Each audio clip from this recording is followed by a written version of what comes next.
Selamat berjumpa kembali dalam perenungan kita saat ini.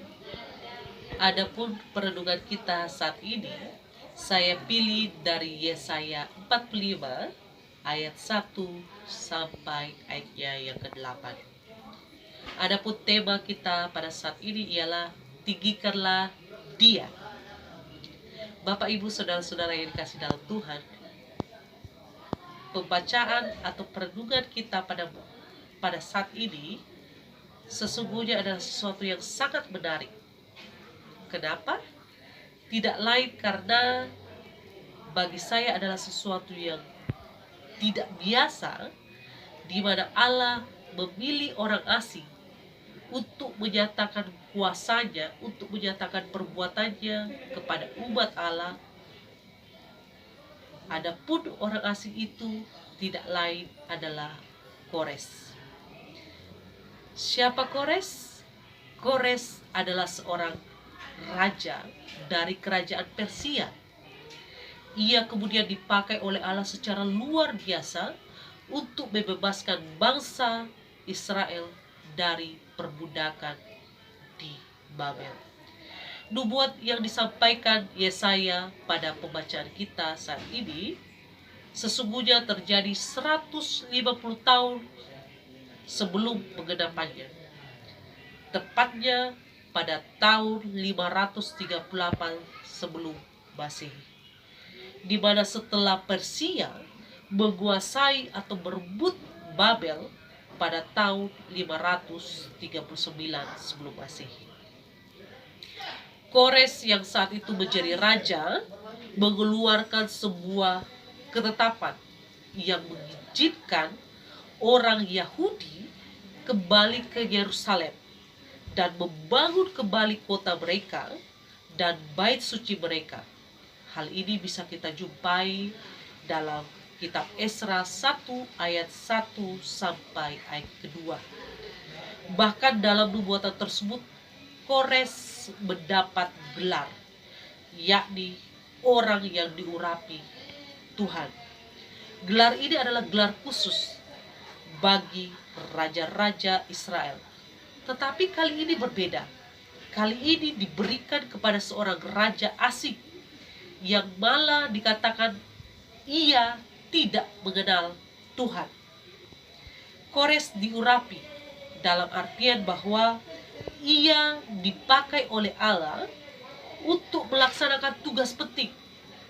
Tugas itu ialah membebaskan bangsa Israel dari perbudakan yang olehnya umat kembali percaya pada kekuasaan Allah.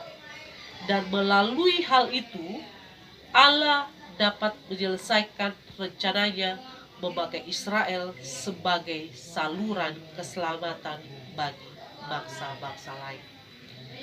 Bapak Ibu saudara-saudara yang dikasih dalam Tuhan, pada ayat ke-5 sampai ayat ke-7 merupakan sebuah penegasan dari Allah bahwa tindakan itu hanya semata-mata bertujuan supaya Allah yang patut disembah dan ditinggikan, di mana tanpa campur tangan Allah yang mengatur segala peristiwa kelahiran dan kehidupan Kores, sehingga rencana dan maksud Allah dapat tergenapi dengan tepat menurut perjanjiannya.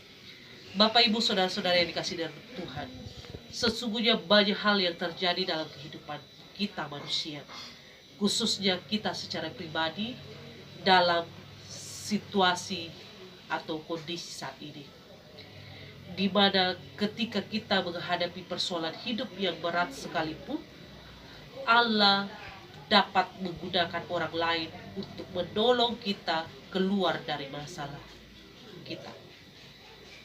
Allah dapat mengirim orang lain kepada kita untuk menghibur, menguatkan, bahkan mungkin memberikan kita solusi atau jawaban atas segala peristiwa hidup yang kita alami.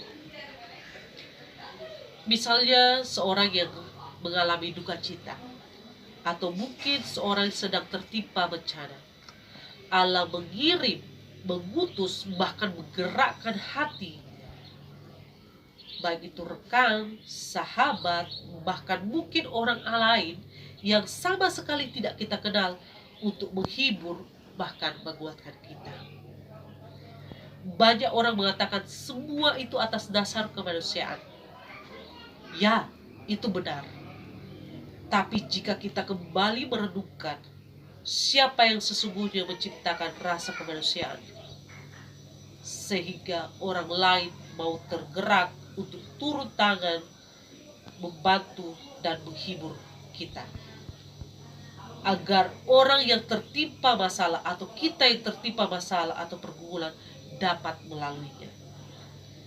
Maka kita harus mengakui bahwa hanya Tuhanlah yang mampu mengatur sedemikian rencana Allah tergenapi dalam kehidupan setiap kita. Dalam kitab Filipi 2 ayat 10 sampai ayat 11, Paulus hendak mengatakan bahwa tujuan Tuhan mengatur segala sesuatu sedemikian rupa ialah agar dalam nama Yesus bertekuk lutut segala yang ada di langit, yang ada di bawah bumi, dan segala lidah mengaku bahwa Yesus adalah Tuhan bagi kemuliaan Allah.